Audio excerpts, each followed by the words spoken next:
विद्यार्थियों, ऑनलाइन कक्षा में आप सभी का स्वागत है। आज हम बी पाठ प्रथम के द्वितीय प्रश्न पत्र भारतीय संस्कृति के तत्व के अंतर्गत वर्ण व्यवस्था पर विचार विमर्श करेंगे। विद्यार्थियों, भारतीय संस्कृति में वर्ण व्यवस्था का अत्यंत महत्वपूर्ण स्थान रहा है। इसकी स्थापना आर्यों की सामाजिक व्यवस्था के अंतर्गत की गई थी और ये प्राचीन भारतीय समाज की आधारशिला थी। वर्ण शब्द में व्री धातु है अथवा वर्ण धातु है, जिसका अर्थ है चुनना अथवा वर्ण करना। तात्पर्य निकलता है कि वर्ण से किसी विशेष व्यवसाय को चुनने या अपनाने से है। विद्यार्थियों,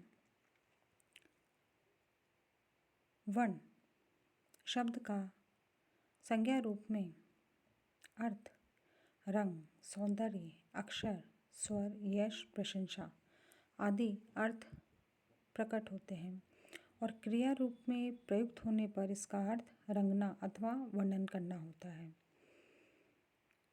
वर्ण शब्द से आर्य अथवा दास, जाति विशेष अथवा ब्राह्मण आदि 4 वर्णों का बोध होता रहा है।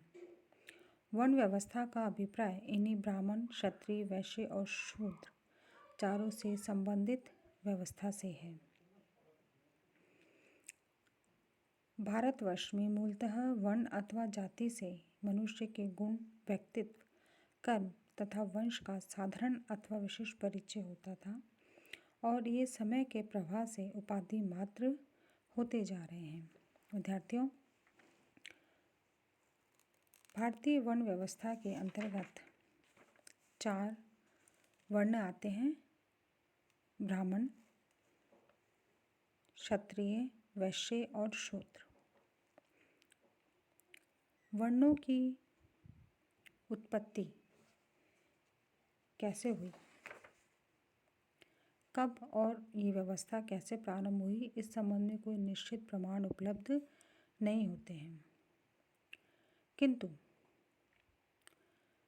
पाश्चात्य और भारतीय मनीषी इस विषय में एकमत हैं कि वैदिक युग से भी पूर्व इस व्यवस्था का कोई ना कोई रूप विद्यमान अवश्य था। किंतु यह वर्ण व्यवस्था उत्पन्न कैसे हुई है सुनिश्चित नहीं है। किंतु फिर भी वर्ण व्यवस्था के संबंध में प्रमुख 5 सिद्धांत हैं। ये सिद्धांत है विद्यार्थियों: दैवी सिद्धांत, गुण का सिद्धांत, वर्ण या रंग का सिद्धांत, कर्म का सिद्धांत और जन्म का सिद्धांत। इस प्रकार से वर्ण व्यवस्था की उत्पत्ति वैज्ञानिक, धार्मिक, सामाजिक या दार्शनिक सिद्धांतों के आधार पर हुई है। प्रारंभिक काल में व्यवस्था कर्म प्रधान थी। कर्म में श्रेष्ठता प्राप्त करना इसका उद्देश्य था, किंतु धीरे धीरे कालांतर में कठोर होती गई और 4 वर्णों का कर्म संकुचित सीमाओं द्वारा बंद कर दिया गया और अब बालक की वही जाति होने लगी जो उसके पिता की थी। इसलिए अब कर्म के अनुसार वर्ण परिवर्तन करना संभव नहीं रहा और समय के साथ साथ विकास होते रहने पर भी वर्ण व्यवस्था में कर्म के स्थान पर जन्म प्रधान हो गया। विद्यार्थियों, अब चारों वर्णों का क्या विकास रहा? वैदिक संस्कृति के प्रारंभ में आर्यों में 2 वर्ग थे, आर्य और अनार्य, किंतु उनमें आपस में कोई भेदभाव नहीं था। एक सुसंगठित और सुगठित जाति के थे। धीरे धीरे विद्यार्थियों, कार्य के अनुसार उनका विभाजन होने लगा। जो जैसा कार्य करता था उसे उन्हीं नामों से कहा जाने लगा। विद्यार्थियों, चारों वर्णों में सबसे पहला जो वर्ण है वो है ब्राह्मण। समाज में ब्राह्मण वर्ण सर्वोच्च स्थान पर था। उसे प्रत्येक क्षेत्र में विशेषाधिकार प्राप्त थे। उसका धर्म था वेद पढ़ना, पढ़ाना, यज्ञ करना, कराना, दान लेना और देना। ब्राह्मण से त्याग, कर्तव्यपरायणता, साधना, तप तथा बौद्धिक श्रेष्ठता की अपेक्षा की जाती थी और राज्य और समाज के हित के लिए धार्मिक क्रियाएं संपन्न करता था। विद्यार्थियों, ब्राह्मणों को अनेक विशेष सुविधाएं भी प्राप्त थीं। दूसरा वर्ण है क्षत्रिय वर्ण। क्षत्रिय वर्ण पर राज्य और समाज की सुरक्षा का भार था। उनका वर्णगत गुण शासन और सैन्य कर्म था। चतुर्वर्णों का संरक्षण करना उनका उत्तरदायित्व था। उन्हें अध्ययन अध्यापन का अधिकार था। क्षत्रिय वर्ण की स्थिति द्वितीय श्रेणी की थी। विद्यार्थियों, क्षत्रिय वर्ण भी उच्च स्थिति में थे।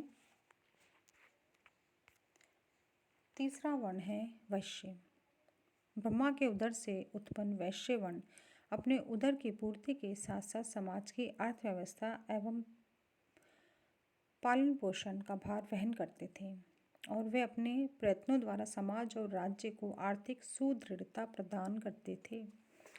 उनके प्रमुख कर्तव्यों में कृषि कर्म, पशुपालन, व्यापार, उद्योग धंधे तथा दान आदि थे।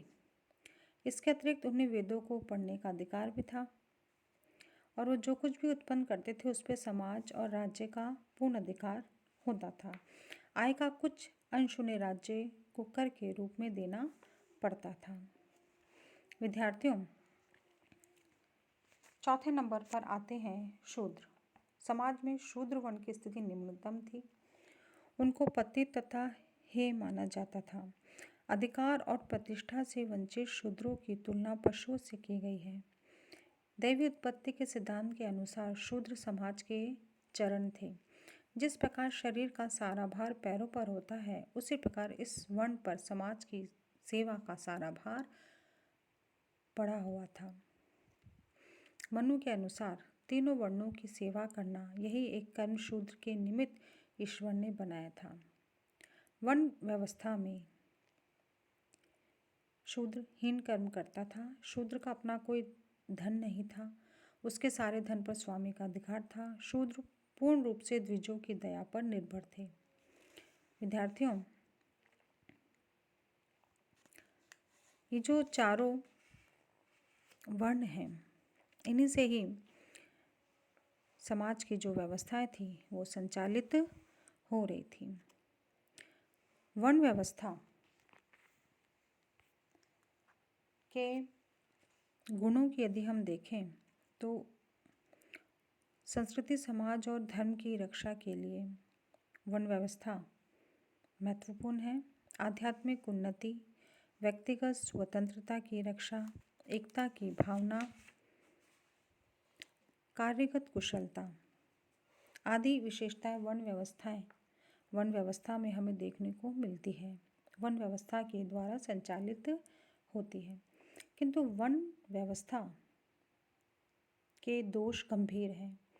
वर्ण व्यवस्था में पारस्परिक भेद का आधार गुण तथा कर्म होना चाहिए था, किंतु जन्म से शूद्र होने के कारण समाज का बहुसंख्यक शूद्र वर्ण सदैव के लिए हीन और पददलित बन गया।